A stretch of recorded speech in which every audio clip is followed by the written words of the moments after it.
In our last optimism-crushing episode of CNN Whitewashing Jihad, we watched Christopher Dickey and Brooke Baldwin fall out of this stupid tree and hit every single branch on the way down, only for them to bounce off the ground of the Nerf world they live in, sending them right back up to the top of the stupid tree, which they proceeded to once again fall out of, like some sort of demented twist on the myth of Sisyphus. But let's give CNN another chance to get anything right. Here's Tom Foreman explaining the methodology of ISIS. ISIS in many ways is something we've never really seen before. A really large, well-organized, well-equipped terrorist army. Yeah, we've never seen a big, organized, well-equipped terrorist army before, especially not the one that poured out of Arabia and fought its way across northern Africa and up into Europe in the west, while also fighting its way out to China and India in the east. This is a completely new thing, like bell-bottom jeans. But they are lifting significant parts of their playbook from bad actors in the past who also relied on terror to help them rule.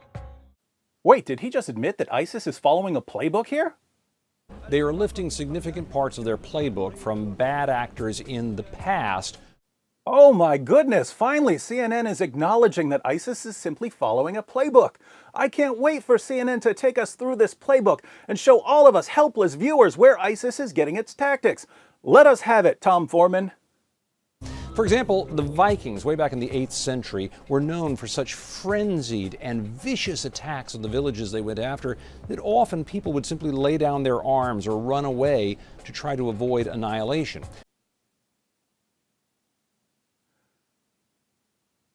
Vlad the Impaler in the 14th century was known for his cruelty to the degree that his legacy remains today far beyond Romania.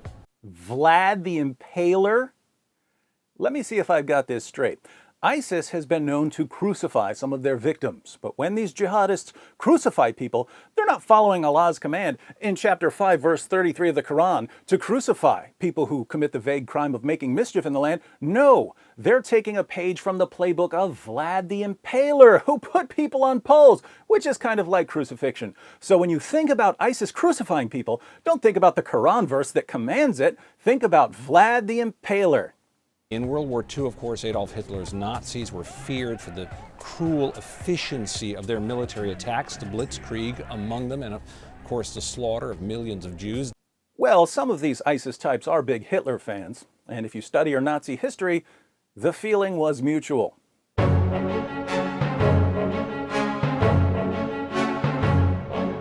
Joseph Stalin killed hundreds of thousands of his own people. These jihadists are quite the history buffs. Then the Khmer Rouge in the 1970s had a similar reign of terror against their own people. Wow, Tom Foreman has time to talk about the Khmer Rouge, but not one mention of Allah, Muhammad, the Quran, the Hadith, Jihad, Sharia, or anything else that ISIS constantly talks about when they're explaining in small words that even a CNN anchor should be able to understand exactly why they're doing everything they're doing. In each case, these groups fostered the public fear of their cruelty, this sense that they were simply terrorizing people who had to be feared and had to be obeyed. That almost reminds me of the time that Muhammad said that he had been made victorious with terror.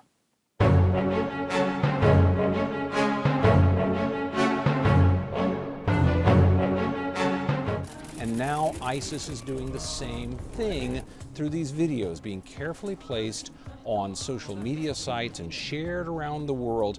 You know what they're also putting in the videos and on social media? Direct quotations from Islam's most trusted sources showing that Muhammad and his companions did the same things. Here is the weakness in terrorism, however. It only works if the victims are complicit. And by that I mean it only works if the public will watch the videos, will agree to be terrorized, will live in fear. If the public does not do that, the significant weapon of the terrorist is diminished greatly. Here's the irony of Tom Foreman's little monologue. CNN put this video together, encouraging us not to be scared of terrorists, when the entire video is a paradigm example of being scared of terrorists. One of the primary goals of terrorists is to silence the opposition, so that even when given a perfect opportunity to honestly evaluate Muhammad's teachings, say after a series of terrorist attacks carried out by people quoting chapter and verse to make things as simple as possible, the opposition will simply change the subject and start talking about Vikings or Vlad the Impaler or Hitler or Stalin or the Khmer Rouge, anything but the actual cause of the actual terror being committed daily in the name of Allah. So Tom Foreman lectures us on being courageous while he sits there trembling in a pool of his own urine. Better luck next time, CNN. Let's see what other fruit falls out of the stupid tree. It's crap. Say what? It's crap. Come again? It's crap. Huh? It's crap. Huh? It's crap. 70 years ago.